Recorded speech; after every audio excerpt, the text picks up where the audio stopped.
all you little boys and girls, all you little chickadees out there. I'm not Wolfman Sark. Wolfman Sark's over in Germany right now doing what he does, turning into a wolf in the castles. All right, I tried. I can't. That was a good try, though, bro. I tried. I can't do the Wolfman thing. What do you think? What do you guys think? Was that DJ? No? No. I just got I that. had no idea what was going on. Well, I like the way you pulled it off. thanks, Constant. Thanks, Constant. I appreciate that. All right, but yeah, we have some special guests here today. Obviously, we've got Constant right here. Say what's up. But I'm excited for the two other guests. No offense to you, Constant, that we have in the building right now. We've got two special guests right here. We've got the Professor. What's going down? How you doing, man? Glad to be here, man. Yeah, thanks. And we've also got Bourne Collector right sir. there. Glad to be here, representing Cali. And both of you guys are in a cool series that's on Machinima Prime right now, right? Called Life on the Road. And you guys are street ballers. Yes. And that's how that works. So I just want to get a little background because, to be honest, I know I don't look like it now. I kind of let myself go a little bit. But I used to be quite the baller myself back in the day. He did. From like age 6 to 10, I was really good at jump shots. And then after that, everything went downhill. But yeah, maybe can we get a little background? Let's start with you, Professor. What age did you start playing basketball and realize, like, yo, this is what I want to do? I actually started playing at 3 years old. My pops introduced me to the game very young. So I actually really took a liking to it like right away. Yeah. And then by about 5th or 6th grade, my dream was to play as a professional one day. Did you have one of those plastic little hoops out back that with the little mini ball? Larry Bird hoop. Larry Bird? I actually have video footage of that. Like, my whole family's like sitting there watching it, and I'm like, ready? Like, no, doing the dunks and all that. That's awesome, man. What about you, Bone? When did you start playing? Well, I started around that time, but it wasn't that early. I never believed that story when he used to say that. 3 years old. I got evidence. So. Yeah. Okay. I'll show you. All right. Thanks. Cool. Well, I was about, I would say 6, 7. And I got the love from my father. My father was a big Jordan fan, so on Sundays, watching Jordan eating dinner was like going to church for us. Yeah. So it was a holy experience, right? Yeah, and sometimes he'd take out the win from the Chicago game on us. So I kind of like developed, I would say, a love for it outside of just being a kid. I kind of wanted to see what he felt, why he was so passionate about it. Nice, that's awesome. What about you, Constant? When do you ball still? Yeah. I just love. Can I just say I love saying ball? I'm sorry. I just love. I love that term. All right. Basketball and shooting at the ball. Yeah, ball I just is love cool. it. Makes me feel cool when I say it. For me, it goes way back. I mean, the game of basketball has gotten me pretty far in life. Yeah. I started playing when you said you were 3. Yeah, 3. I was about 6. Yeah, I was 2. Wow. Yeah, I started when I was 2. Yeah. See, I got you. And it was my mom that got me into basketball. She played for the local boys club, and she was damn good. And she so, played for the local boys club. Yeah, and so she passed on all of her street moves for me. Really? Wow. Dude, she was Your mom sounds awesome. Yeah, 360 dunk out of this world. Wow. So I just, I grew up playing ball. She was the Big Mama's house before Big Mama's house came way out before that, scene. dude. Yeah. She taught Jordan a thing or two, but, we ain't gonna, Mike, you owe me some money. But. That's cool. Well, yeah, so this series that you guys have, this follows your guys' journey as you guys travel across all the different, I guess, states and also overseas in Europe and stuff like that. Mm-hmm. So what is it like living on the road? Obviously, you get to play basketball. You guys, what is the league that you guys are in? It's Ball up street ball. Ball up street ball. Okay, yeah. Cool. Yeah, what's that like? I mean, is it it's a grind? I'm guessing, right, to be on the road that whole time, or it's a super grind. Actually, before this, we were before we started Ball Up, we actually used to tour like 8 months out of the year, which was crazy. That's a lot. But I love it. I love going to I especially like when we go overseas, experience different cultures and different countries, and get to play over there. Yeah. But I also love touring the States. So I like being home. Actually, after doing this 10 years, I would probably prefer being home now, just because I've been around a lot, and it's a lot, your airports, all the lines you stand in, you're checking at bags, it gets to be kind of yeah. So I really enjoy my time off, but I still love being on the road because I love playing basketball. You guys are probably pro travelers by now, right? Like, you guys know the whole drill at the airport. You're just like, zip through the security line, no metal on you, none of that stuff. Yeah. What about you, for me, it's a little different for me because I appreciate just being able to take my dream and deliver it to some kids never get to see us. So he was, hit it right on the head when he said going overseas. But, I just like to deliver that, that message to them that you can reach us too. You guys grew up just like we did, and that's what I love about it the most. But what I hate about it is you're living out of a bag for absolutely. 6 months. I'm so spoiled. I'll go on one trip from Machinima and it'll be 4 days. I'm like, oh, I got to get home. You guys are gone for 8, 9 months of the year. Yeah, Or the even- tour bus was new for me. He's been on the tour bus with his previous company, but the tour bus was new for me, and I tell you, you don't want to. Yeah. It's not all it seems to be. It's a little tiring. Yeah, I bet. What about you, Constant? So, I mean, you obviously you said that basketball kind of is your life now. You were saying earlier. So, what about you on the grind and the travel? And all that? How do you feel about that? Luckily, I passed on the NBA because it's like 82 games a year, and naturally I make it to the playoffs, so it'd be more. So I had to pass on that. But I travel a lot from Machinima, so I know what you mean about living out of a bag, man. It's like, you know, I got like 3 shirts that I carry with me all the time, and I just be rotating them out, man. But I'm loving to get home. But I have a question, if I may ask you guys, along the lines of traveling and being what I consider pro ballers. Yeah. The lady game, when you traveling and you hit new towns, like, yo, it's got to be pretty good. They waiting for you getting off the bus? Because that's how it happens for me, but how does it work for you guys? I'm sure for you. You gotta ask the guy, man. Oh, you man over here. Uh-oh. Listen, don't ask me. I plead the fifth. I just say that the life we live is adventurous, but you know, some of us choose to dabble, some of us choose not to. You're looking at 2 stand-up guys. That's a really PC answer if I've ever heard one. What about Professor? You have anything to add to that, or? I'm a non-dabbler, so Yeah. So you know. next question. All right, next question. We'll move on. You tried. I'll try. You know me. I'll try. You know to what? get TMZ style. Where do you guys' nicknames come from? So the Professor, we start with you, and then we can go to Bone. A lot of famous street ball nicknames are given out by the guy who actually announces our games. Gotcha. Famous MC named Duke Tango, known as like the original voice of street ball. In 1998, when street ball was actually first taken on the road with a company called And One, he was the guy most known for giving like some of the biggest street ball legends of all time their nickname, and it was through like earning it on the court. Right. And it usually has to do with something having to do with how you look or how you play or something. I got a quick question. Will you give me after? Hopefully, me and Constant want to show you our moves later. Will you give us nicknames after you see what we can do? Of course. Yes. Okay, Yeah. thank you. Just checking. Just wanted to see. Okay. No doubt. So 2003, when I got on, he called me the Professor because I was schooling people on the court. Awesome. My story's a little more harsh. Yes. Okay. Yeah. So the Bone Collector legacy began in New York, and the name that they called me before Bone Collector was Body Bag because I was killing people on the court. Ooh, I Wow, like that. that's dirty. So That's the badass. paramedics used to come to the game because people were like falling and hitting fingers on the ground and twisting ankles and hyperextending things, and the paramedics would just wait outside, then just in case. Really? Are you serious? I'm dead Just to wait to see what you kind of damage you would wrought on the Right. court. Instead of just save the phone call, just wait outside. So Holy a shit. friend of mine called me one night, which is weird. It was like 6 a.m, and he called me, and I'm like, "Bro, why are you calling me right now?" He said, "I got the perfect name for you." And you know that morning voice threw me off. Like, what are you talking about? Was that the Wolfman voice? No, The Wolfman got the perfect his name was for you. more along the lines of Power 106 in the morning seduction voice. Whoa, wow. Yeah, so I had to like immediately check him there, and he was like, "No, on the court. They should call you the Bone Collector." And the reference didn't click until I got on the court. They started calling me that, and it's transcended to my whole career. I'm going to be 100% honest. We're in West Hollywood right now, so I don't know if we want to throw down the Bone Collector everywhere.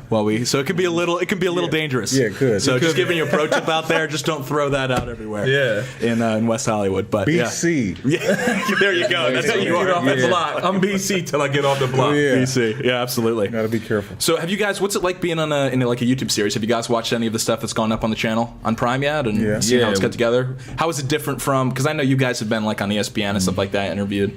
Well, is that a lot different? Well, I love it because it's like, you know, people get to actually see our lives instead of looking at us from the fishbowl.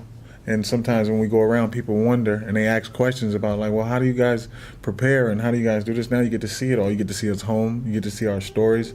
And a lot of my friends that I grew up with, when they seen it, you know, big shout out to Machinima. They were like, they just appreciate how hard I've worked to get notarized. It's interesting that you say that because I've been a fan of street ball for a very long time and saw all the older series. And working here at Machinima, I was kind of curious how it was going to play out. But it was very interesting to me to see the human dynamic of it because you didn't see that in the other series, you know what I'm saying? Like, for as simple as it is, I know you guys practice, but you guys practice. Yeah. You understand what I'm saying? Like, I figured, you know, all right, they go out, do their dribble moves, run some full or whatever, that's it. But no, you guys are running line drills. I was literally getting out of shape watching, or I was getting out of breath watching you guys practice. Yeah. So, I mean, it's really a good look into your lives. Did that make you guys nervous at all, you, Professor? I know you're kind of a quiet stud. Nah, I loved it, man. I love it. I mean, I kind of trained like that year round, so coming right in, it was just picking up from where we left off, just on normal workout status. Nice. I loved it. But as far as the show, yeah, I'm same with him, man. I love the production. Like I kind of like how the show on ESPN was it was more like you said, highlight driven, and it was shot with like I don't want to say less production value, but I there was really less money in it, right? Now it looks like a newer reality show. Yeah. It kind of looks like a mix of like 24/7 and Hard Knocks. As opposed to before, it was kind of like some highlights and a couple conversations off the court. So right. I love the old show, but this is like taking it to another level. So No, this definitely peels a whole lot of layers back and gets to the core of it. Yeah. Definitely. All right, so guys, you're at Machinima. We got to ask you the video game question. Do you guys game, and what do you game? Do you have any time on the road? We have time. We usually use it for recovering from the hard games, but extracurricular activities. Yeah, so to speak. But my teammates are heavy, 2K fans, like 2K12. Maybe 5, 6, 7 of our dudes are like heavy gamers. They got the Xbox on the road. They're going in. I'm a sore loser, so I'm a watcher and a bettor. You were saying earlier that you like to just sit down, get some food, and watch someone play the game. Yeah, and I like to bet on the side too, because I always, I like competition. So I don't want to lose any friendships, because even though I love these guys, if they beat me in a game, I might not speak to them again. Wow. Yeah, that's hardcore, BC. We actually were playing NBA Jam the other day. They had the arcade version in the ball-up office. And NBA it was Jam. uncordial. It got real personal. I forgot he was even my friend. He's one of those gamers. Yeah. You got to be careful. Jams, you got a lot of pushing going on, and I'm like looking at him like, seriously? I'm open three, you gonna push me? All right, I'd be emotioned by my producer here that we got to go for a break, so let's do that right now. All right, all you little chickadees, we're gonna take a quick break. You don't go anywhere. We've got some hot b-ballers up in this place, and you're gonna love every second we have with them. Cherish it like a moment. We're going off air. Sorry, guys. Anyway, can we show you guys our basketball moves? Let's do it. Let's do it. Let's do it right now. Constantly. Let's go. Dude, I've been dying because I got the ball right here. Here. Faster, Professor. Right. One-hander. Yes. Do it. Beautiful. I've been waiting on it. I'm glad I worked out this morning. Yeah.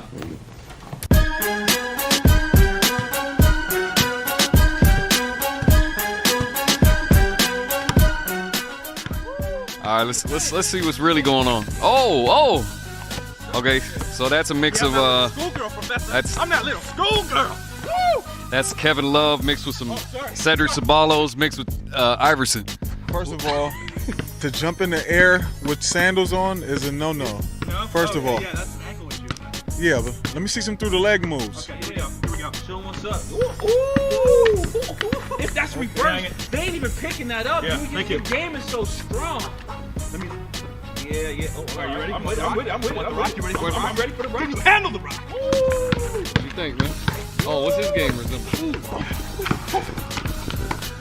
Oh, I'm a little worried for my health right now. What'd we get? What's your honest evaluation of our game? I'm really nervous. So yeah, man, that was an incredible workout. Thank you. I'm actually just honored just to watch you guys get down in live action. Thanks. And my man over here has got to be called the turnover.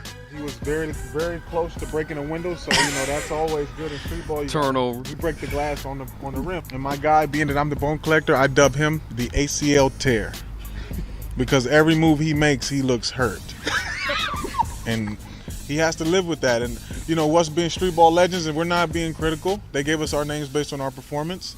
I have to leave. The Sirens are coming because of him, so we might have to switch his name. But other than that, they did a good job, man. I hope they're all right now. ACL tear and the turnover. Thanks. Appreciate you guys. ACL tear. Don't forget it. ACL tear. I'll ball up in your neighborhood. I don't even care. Wow. Dude, I didn't think we were going to impress him that good. Oh, my goodness, dude. It all came back to me. Like, oh, my God, dude.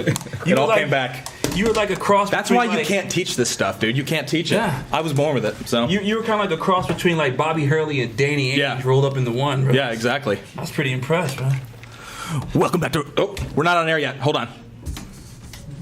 Welcome back to Radio Respawn, all you little boys and girls. We just got done b-balling. We're not on air.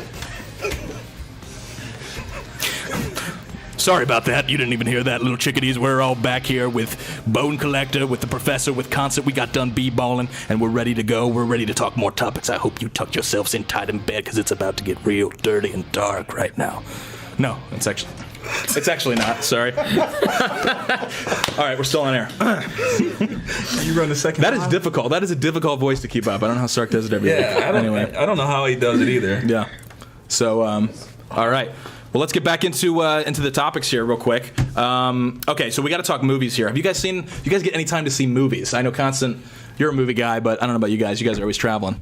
Well, the last movie we seen was Batman.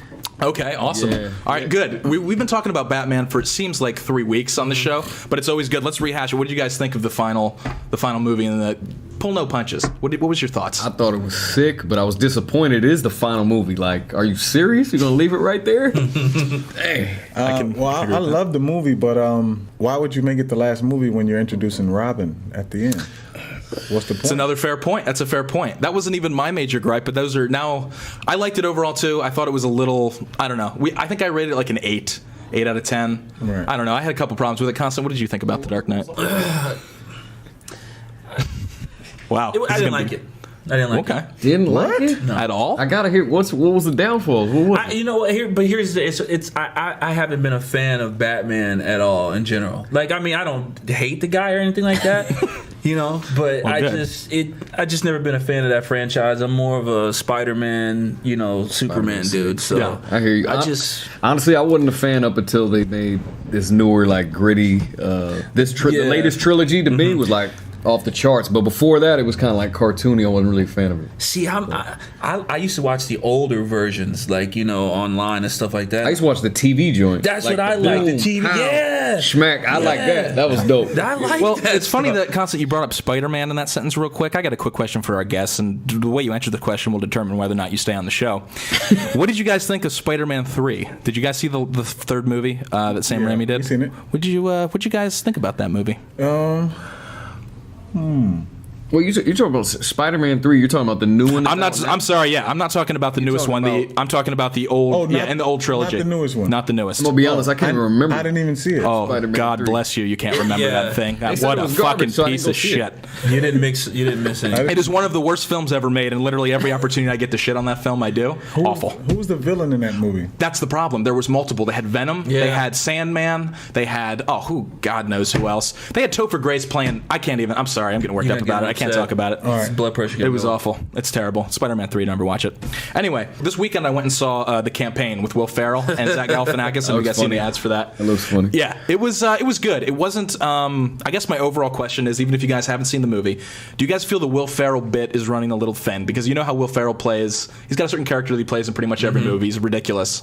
Does that ever get old for you guys? Because as I was watching this, I enjoyed it. It had a lot of good laughs. Galifianakis was funny in it, but I just kept. I don't know. Like, it's starting to wear. It's like I've seen Will Ferrell in this role a little too much. And for me, I kind of that diminished the enjoyment of the movie. Really? What about you? You didn't see it yet, Constant, though. I haven't seen it, but to the effect of Will Ferrell's stick getting old. Yeah. It'll probably never get old for me, just because he does it so well. Yeah. But I know exactly where you're coming from, because like Michael Cera and guys like that do the dry, right, that kind of thing. It got abused so much that I kind of got tired of that. But Will brings it, man. Eastbound and Down, he's a killer.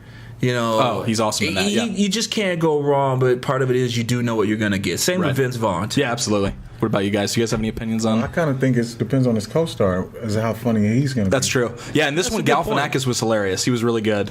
So I think overall it was a funny movie. Definitely go see it. But it's one I was just thinking about, and maybe it's not so much that Will Ferrell's getting old for me as that I'm just kind of the characters that he plays kind of almost blend in together from the various movies he plays. They're not always kind of have the same vibe to them, and I'm like, and Galifianakis, though, to his credit in this movie, is like plays an even weirder character than he normally plays, like even in The Hangover and stuff. What? So Really? Wow. Yeah, he's even weird. He's a total. Is that possible? He goes nuts. Professor, that question. He did a movie with Will Ferrell already. Yeah. I actually love Will Ferrell, but I see what you mean. It is kind of like like the overtop ridiculous humor. Right. Like you got to take a break a little bit and see it every Right, so often. exactly. I love Will Ferrell. Probably from a biased standpoint. I got to work with him on Semi-Pro. Oh, okay, awesome. Yeah, He was such like a cool dude. Like off away from the camera, he was like super That's awesome. humble and just but hilarious also. right. So, That's cool. yeah, I'm all about it. All right, so what else is in Work with theaters? Semi-Pro, that's sorry. awesome. No, I just Yeah, that's good to know that he's a good Just guy in real life fanboying a because I've little never bit. met him. But all right, we also got Bourne Legacy in theaters right now, which is doing pretty well. I haven't seen that either. I want to see it. It's gotten pretty good reviews. The thing is, if someone coming in and not being Matt Damon, that can be a little dicey sometimes. Yeah. So I That don't looks know. garbage. Really? I wanna slander. Okay. You've been slandered. Hey, oh dude, yeah. I'm not Let it gonna go. lie. Let it go. It looks like they're gonna sign a deal. Matt Damon pushed it away, and they're like, "Well, we still got to do it." So let's Right. just say his face got cut off. And Yeah. come on, man. I'm gonna partly side with the professor on this, just because. He is the professor after all. He is the I really professor. feel difficult arguing with you. Right. The title like the professor. Yeah, son, I'm the professor. It does seem like they really tried to ram the whole. We couldn't sign Matt Damon down your throat, so Isn't he thought in? it stopped I saw him in the here. trailer for like a second. I don't know if that's like a clip from the previous movie. They probably sneaked it any way they can Yeah. get his I face think in he's there in to there try for a to sell minute. a ticket. If he was in there, Yeah. maybe it makes a little more sense. I didn't see him. I thought he was just completely missing in action. And I think wanted to they- keep the little trilogy going, and so they They don't even reference Matt Damon. They're just like, here's a new guy. He was playing Matt Damon's role. No, I can't be think in it, it's just though. another agent, and they like parallel the story. I honestly don't know. I haven't seen What it I'm yet. confused about is why call it Bourne anything if Jason Bourne's not in it? But, Ooh, that's good. Well, but because real good. supposedly he is Jason Bourne, right? Why? He or got, he's like, Jason face- Bourne-ish. I thought. I don't know the. I honestly don't. I don't know the plot. I could you're read it saying here, but why that would we he's read the Jason actual Bourne now? plot? I thought the dude was Jason Bourne. He got some plastic surgery, some wild, like they went super hard. No, because he I used to could be be a wrong. woman. All right. Well, I think at the end of the day, I was gonna say, wait, what? He's a All right, I'm woman. all off. Maybe I just made that up, that conclusion from the trailer. I actually literally have the plot here, and we could read it, but it's so much more fun to just make up shit about it. So Yeah, that's what I think. let's just too. do that. Yeah, that's better. Yeah. Yeah. All right. In other movie news, we also got stuff about the Expendables. So Expendables 3 is there's already talks milling around about that. We've got Nick Cage is on board for Expendables 3 already, and these other two names that I got to run by you guys real quick: Clint Eastwood and Harrison Ford in possible roles as well. Which, yeah, you're shaking your head, Bone, Yeah. over there. What's your trepidation with that? It's too many. Old people Thank in you. it. Yeah, It's thank too you. early. I mean, what's the premise of the movie? To see the old guys still fighting? Yeah. I don't think the Expendables necessarily the premise. It's not really that there's any plot or premise to the Expendables. It's more that how many action stars can we put in this fucking movie And blow shit up. Okay. and make it look awesome. So yeah, I think it's just I don't know. Yeah, but here's the thing, though, and I'm with you, man. Like, Everything's 90s. these are a lot of older, like, action heroes and stuff. So, but Clint Eastwood and Harrison Ford are oldest action heroes, bro. They're our grandfather's age. And I don't see why either one of these guys would even sign on to do this. I'm going to speculate that their roles are going to be really small, like they're going to give out an order and leave. Yeah. Because Harrison Ford will kill himself trying to blow some shit up. Yeah, and Clint Eastwood. I mean, he breaks a bone walking down his front step. I think But how, at this point. and how So. this maybe should be called Expired instead of Expendables. I'm thinking that's I what like we do the with that. We call it Expired. We just put like Expired old 3. ass dudes in there, Yeah. starring George Burns. Yeah. I mean, if I want to watch my grandfather handle a gun, I'll watch how he deals with little kids on his lawn or something, right? I Yeah. don't need to watch Clint Eastwood do it. That's right. Right. Go ahead, make So- my Are you day. guys gonna watch it? I honestly saw the first movie. I thought it was okay. I haven't seen the second one yet. I don't know. It almost is too much of a good thing for me. The Expendables. It's like there's so many like awesome action stars who had great movies in their own right back in their day, and it's just too much. It's like I can't. I don't know. I can't handle it. It's too much for me. So it's You I don't kind of know. have to watch it, don't you? Yeah. Why's that? We're all legends Oh, okay. from Yeah. a legendary stat. I'm not watching Yeah. it. I'm just speaking. Oh, No, I probably and I'm not watching it. I probably have zero choice. You in the know matter. what? At the end of But- the day, you're on to something. We probably will have to watch it because there's not a lot. At least of, for work, maybe. yeah, but there's not a lot of guy movies out. First of all, I mean, Hope Springs or whatever that shit is. Oh where my you God! Can been we married talk? Can for we rant 30 about Hope years? Springs for a I'm minute? Sure. I don't Tommy know Lee. kind of- Tommy Lee Jones. I don't God know damn what it! kind of fool. If you've been married for 30 years and you ain't feeling your wife, don't go get counseling. Go get a new car. Get out of that Go relationship. get a younger woman. Exactly. You put in your 30 years. I would be done. You put in your 30. Yeah. It's just Well. there's a lot of movies out like that, so I think it's Expendables is a guy thing, so we'd have to go see. I'm really curious what demographic they were going for Hope Springs. Is there like a really like specific segment of older people from, I guess, 50 to 65 is the Hope Springs audience? Well, they're the most frisky crowd now too. Are they? Because we're living longer, so that's a whole nother show. Yeah. But they're higher up in diseases and stuff like that. STD. All right, STD rate went up. Thank you guys for being on. We're getting told that we got to wrap this little radio show up once again. Bone, thanks for being here. Professor, thanks a lot. Thanks for letting us show our moves to you. Thanks for listening to this AM radio broadcast. I'm gonna sign out right now and go twiddle my diddle-dee-dum. All right, I'll see y'all later.